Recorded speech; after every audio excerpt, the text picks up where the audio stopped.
नमस्कार दोस्तों, क्या हाल है। मैं हूँ शीतल बरियार और ड्रामा एक्सपो में आपका स्वागत है। अब तक आपने देखा कि जिन्ना को लगता है कि कोई उसका पीछा कर रहा है। अब आगे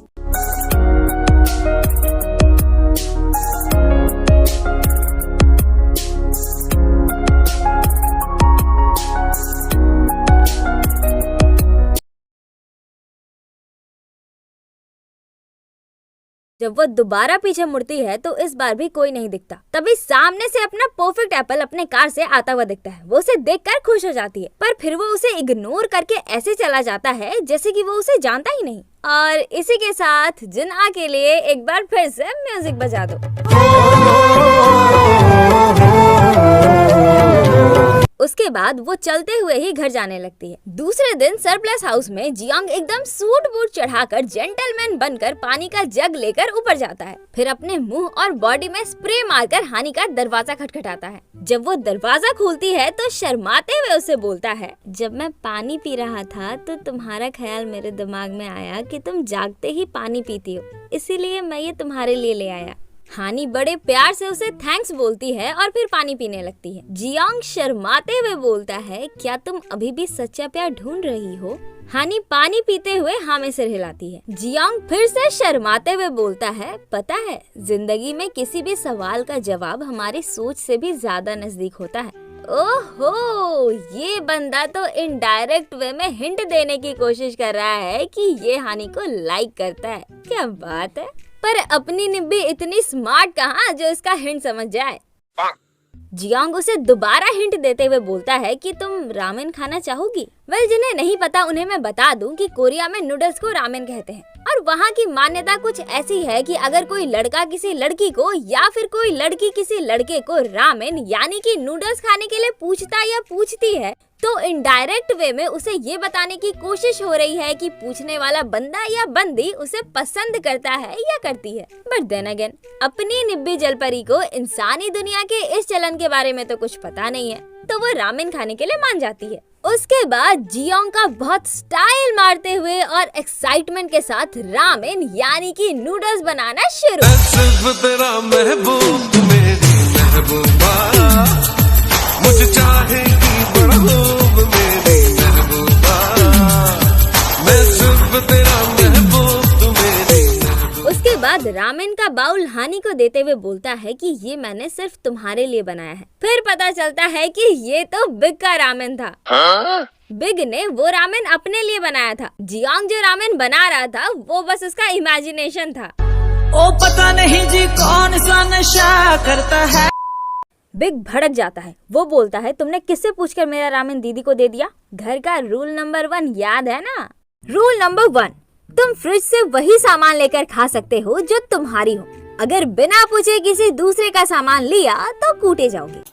जियांग इशारे से बिग को समझाता है कि चक्कर क्या है। बिग भी लाइक ओहो और एक्साइटेड हो जाता है। खाते खाते निब्बी पूछती है कि अगर कोई किसी से एक तरफा प्यार करे तो क्या उसे सच्चा प्यार कह सकते हैं? जियांग बोलता है, मुझे नहीं लगता। अब युनमिंग को ही देख लो, उसने तो जिन्ना को अपना सब कुछ दे दिया था, पर अंत में क्या हुआ? जिन्ना ने उसे कचड़े की तरह अपनी जिंदगी से फेंक दिया। तभी युनमिंग भी नीचे आ रहा होता है और जियांग की बातें सुन लेता है। मेरा मुंह से निकल गई, मेरी जबान टूट गई यार। उसके बाद युनमिंग वहाँ से चला जाता है और ये तीनों अपनी बातें कंटिन्यू करते हैं। उनकी बातों से पता चलता है कि बिग सूजी नाम की एक लड़की को चाहता है और उसी समय सूजी का कॉल भी आ जाता है। वाह, बंदी 100 साल जिएगी। एनीवे, बिग ने सूजी से अभी तक अपना प्यार कन्फेस नहीं किया है और हमेशा उसके सामने इम्प्रेशन झाड़ने की कोशिश करता है। इसीलिए जब कॉल पर सूजी उसे मिलने के लिए बुलाती है तो बड़े अदब से बोलता है कि वैसे तो वो बिजी है, पर कोई ना, सूजी के लिए टाइम निकाल के आ जाएगा। और फोन कटते ही एक्साइटमेंट के साथ उछलने लगता है क्योंकि इसे लग रहा है कि सूजी ने इसे डेट पर बुलाया है। वो दौड़कर ये योंग के पास जाता है। कौन ये योंग? अरे वही बहुत रूड और मूडी मेंबर, अरे जिसने लास्ट टाइम अपनी निब्बी को कूट दिया था, याद आया? हाँ, तो कपड़े चूज करने के लिए बिग ये योंग की मदद मांगता है। पहले तो ये योंग हेल्प करने से मना कर देती है, पर फिर बिग की एक्साइटमेंट देखकर उसकी मदद करने के लिए तैयार हो जाती है। फिर कपड़ों के ट्रायल का सिलसिला शुरू। यहाँ पर वीडियो के बैकग्राउंड म्यूजिक पर गौर कीजिएगा। आपने गाने पर कुछ गौर किया?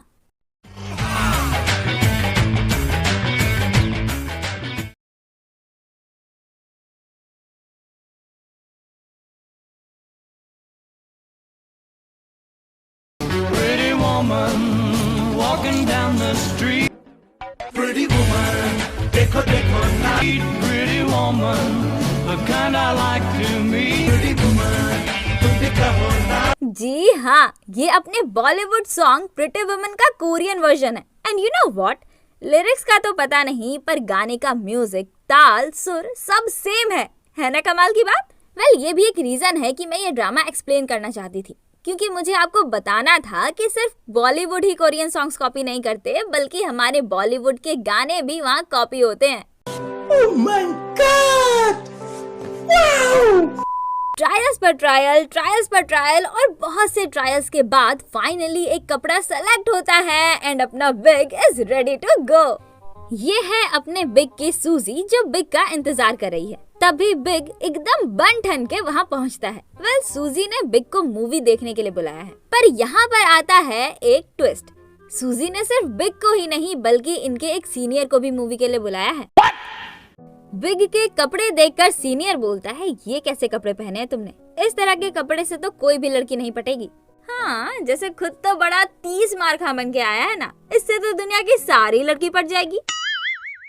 एनीवे, बिग झूठ बोल देता है कि वो एक इंटरव्यू देकर आ रहा है। फिर पता चलता है कि मूवी के लिए तो सीनियर ने बुलाया था और सूजी ने कंपनी के लिए बिग को भी बुला लिया, क्योंकि सूजी और बिग 3rd ईयर में है और सीनियर का ग्रेजुएशन हो चुका है। तो ऑब्वियसली अपने बैचमेट के साथ सूजी ज्यादा कंफर्टेबल है। पर अब प्रॉब्लम ये है कि सीनियर के पास तो सिर्फ 2 ही टिकट है। अब क्या करें? बिग बोलता है, आप दोनों चले जाओ, वैसे भी मुझे पढ़ना है और बहुत से काम है। फिर वो दोनों चले जाते हैं और बेचारा बिग उदास हो जाता है। मेरा पहला प्यार अधूरा रह गया रिफत भी, मेरा पहला प्यार अधूरा रह गया। उधर कंपनी में ये लोग नई डिश तैयार करके कंपनी की सीईओ को टेस्ट करा रहे हैं और सीईओ हॉन्ग डिश टेस्ट करके सारे मिस्टेक्स एंड कहाँ क्या इम्प्रूवमेंट करना है वो बता रही है। वेल, आपको याद होगा कि मैंने बताया था कि इन मैडम को क्वीन ऑफ द फूड का अवार्ड मिला है, तो वो अवार्ड एवे ही नहीं मिला है, ये सच में बहुत टैलेंटेड है। सीईओ हॉन्ग खाने की हर एक बारीकी को जानती है और बारीक से बारीक कमी को पॉइंट आउट करती है।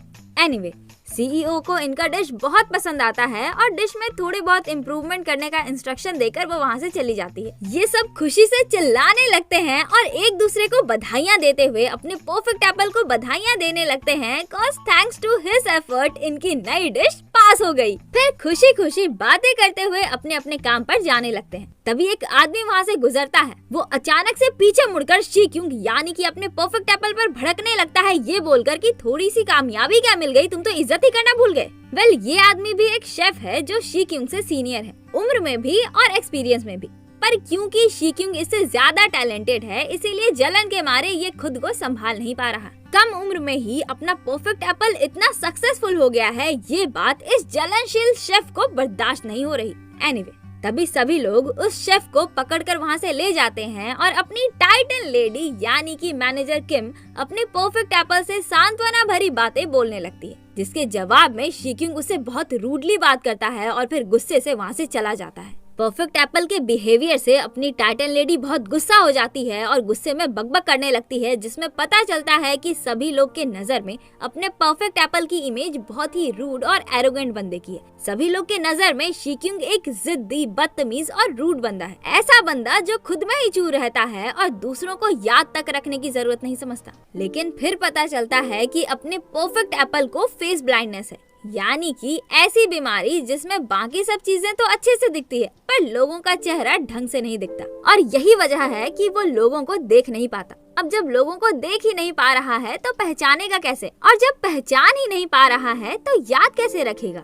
अच्छा, तो इसने जानबूझकर जिन्ना को इग्नोर नहीं किया था, ये तो अपनी बीमारी की वजह से उसे पहचान ही नहीं पाया था। अब समझ में आया कि इसने उस दिन जिन्ना का परफ्यूम नोटिस क्यों किया था। ये लोगों को देख नहीं पाता तो इसीलिए उनके परफ्यूम से उन्हें याद रखता है। ग्रेट यार।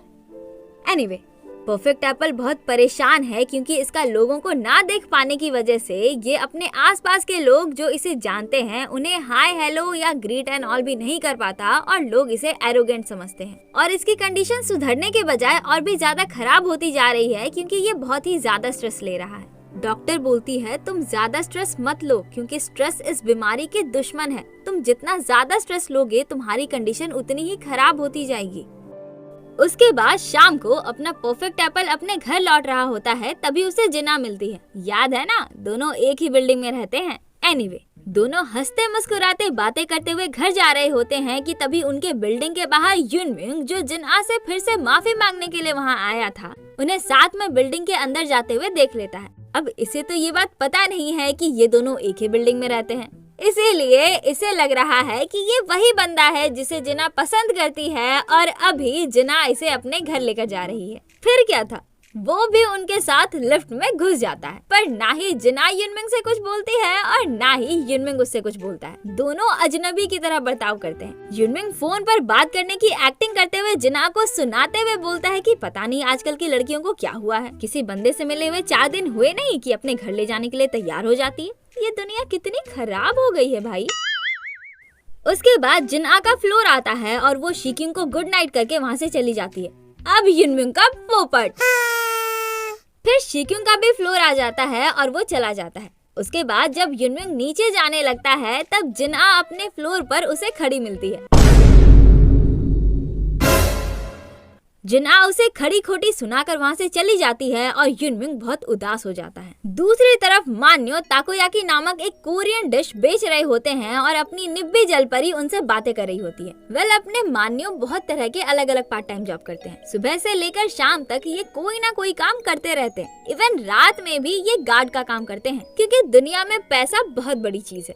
आजकल की दुनिया में ना बाप बड़ा ना भैया, The whole thing is that कि भैया सबसे बड़ा रुपया। Anyway, इतना ज्यादा काम और ना के बराबर आराम करने की वजह से वो बेहोश हो जाते हैं। निब्बी उन्हें हॉस्पिटल लेकर जाती है। वहाँ पता चलता है कि ऐसा पहली बार नहीं हुआ है। मान्यो पहले भी ओवरवर्क की वजह से कई बार बेहोश हो चुके हैं। तभी उनकी बेटी का वीडियो कॉल आता है। मान्यो झट से उठते हैं और एक तौलिया अपने सिर पर रखकर अपनी बेटी का कॉल रिसीव करते हैं। अपनी बेटी के सामने वो ऐसा एक्ट करते हैं कि जैसे वो किसी पब्लिक बाथ में नहाने के लिए आए हैं। दोनों की बातों से पता चलता है कि मान्यो की वाइफ की मौत हो चुकी है और वो इतनी मेहनत सिर्फ अपनी बेटी के लिए करते हैं ताकि उसे पढ़ाई में कोई भी दिक्कत ना हो। उनकी बेटी हॉस्टल में रहती है और मान्यो ने उसे अपनी हालत के बारे में कुछ भी नहीं बताया है, क्योंकि वो नहीं चाहते कि उनकी बेटी परेशान हो।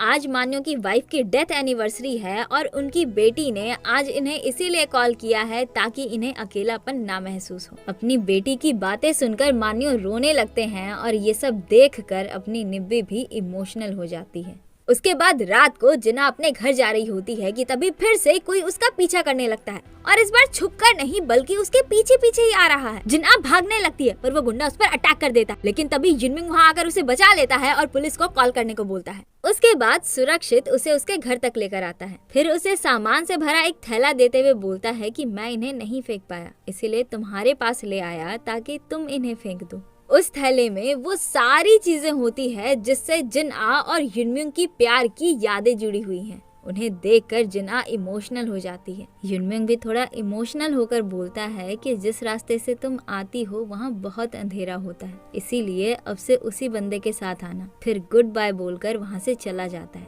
और जिना अंदर जाकर फोटोग्राफ्स और सारी चीजें देखकर बहुत रोने लगती है। फिर प्यार के अलग अलग डेफिनेशन के बारे में बताया जाता है कि कैसे सभी के लाइफ में प्यार की अलग अलग परिभाषा होती है। जैसे युनमिंग के लिए अपने प्यार को जाने देना ही प्यार है, फिर चाहे खुद कितना भी दर्द में क्यों ना हो। जिना के लिए प्यार का मतलब है अपने प्यार को किसी बेहतर इंसान के लिए छोड़ देना। जियोंग, जिसे अभी अभी प्यार का नशा चढ़ा है, उसके लिए प्यार का मतलब है अपने नए नए प्यार के सपने देखना। मान्यो के लिए उनकी बेटी जो उनके जिंदा रहने की मोटिवेशन है। शिक्यूंग का प्यार एक मिस्ट्री है जो इस फिन के रूप में इसके सामने है, जो इसे सॉल्व करना है। येयोंग के लिए सुनक्यू को देखकर अपनी दिल की धड़कनें तेज करना ही प्यार है और बिग के लिए प्यार एक उम्मीद की तरह है जो सूजी के मैसेज के साथ उसके पास आया है। इतना सारा प्यार का पहाड़ा पढ़ने के बाद आई एम श्योर कि मैं इतने विद्वान तो हो ही गई हूँ कि यूपीएससी क्लियर करके एक आध बार आईएएस वाईएएस तो जरूर बन जाऊंगी। खैर, अब हम कहानी पर आते हैं। अपनी निब्बी जलपरी हानी मान्यों के साथ ट्रक पर बैठकर घर जा रही होती है कि तभी उसे बड़े से बिल्डिंग के एक बड़े से स्क्रीन पर अपने परफेक्ट एप्पल का कुकिंग शो टेलीकास्ट होता हुआ दिखता है। निब्बी ट्रक को वहीं पर रुकवा देती है और टीवी पर परफेक्ट एप्पल को देखकर मुस्कुराने लगती है। सौभाग्य से ये बिल्डिंग वही बिल्डिंग है जहाँ अपना परफेक्ट एप्पल काम करता है। और डबल सौभाग्य वाली बात ये हो जाती है कि उसी वक्त अपना काम खत्म करके अपना परफेक्ट एप्पल घर के लिए निकल रहा होता है। उसे देखते ही अपनी निब्बी बहुत खुश हो जाती है और दौड़ते हुए उसके पास जाने लगती है। दौड़ते दौड़ते अपने मन में यही सोच रही होती है कि यही मेरा सच्चा प्यार है। वो शिक्युंग के सामने जाकर खड़ी हो जाती है और हांफते हुए एक्साइटमेंट के साथ बोलती है, शिक्युंग, मैं तुम्हें कभी नहीं जाने दूंगी। फर्क नहीं पड़ता कि तुम मुझे प्यार करते हो या नहीं, पर मैं तुम्हें खुद से कभी नहीं अलग होने दूंगी। परफेक्ट एप्पल अपनी फेस ब्लाइंडनेस वाली बीमारी की वजह से उसे देख तो नहीं पा रहा, इसीलिए उसकी बातें ही सुन रहा है। निब्बी बोलती है, मेरे लिए प्यार एक टाइम बॉम्ब की तरह है जो 100 दिन में फट जाएगा। या तो मैं मर जाऊंगी या फिर प्यार में पड़ जाऊंगी, बस 2 ही ऑप्शन है। इसीलिए अब तुम देखते जाओ, तुम्हें भी जरूर मुझसे प्यार होगा। फिर गुड नाइट बोलकर शर्माते हुए वहाँ से भाग जाती है और शिक्युंग हंसने लगता है। उसके बाद घर में अपनी निब्बी नहा रही होती है, तभी उसका पैर फिर से उसके जलपरी वाली पूंछ में बदल जाता है। अब निब्बी परेशान कि ये कैसे हो गया। तभी कोई बाथरूम आता है और निब्बी को इस हालत में देखकर जोर से भागता है। दौड़ने की आवाज सुनकर निब्बी समझ जाती है कि किसी ने उसे देख लिया है और निब्बी का दिमाग खराब। और इसी के साथ ये एपिसोड यहीं पर खत्म हो जाता है। तो कैसा लगा ये एपिसोड कमेंट करके जरूर बताइएगा। और हाँ, हमारे सोशल मीडिया अकाउंट्स को भी फॉलो कर लीजिए। अकाउंट्स का लिंक हमारे डिस्क्रिप्शन में भी है और साथ ही आपके स्क्रीन पर भी स्लैश हो रहा है। अब अगर ये वीडियो आपको अच्छी लगी तो एक लाइक कर दीजिए, अपने जैसे ड्रामा लवर दोस्तों के साथ इसे शेयर कर दीजिए। और अगर आप इस चैनल पर नए हैं तो चैनल को सब्सक्राइब किए बिना बिल्कुल मत जाइएगा। तो आज के लिए बस इतना ही, मिलते हैं किसी और दिन किसी और वीडियो के साथ। तब तक के लिए अलविदा, जय हिंद।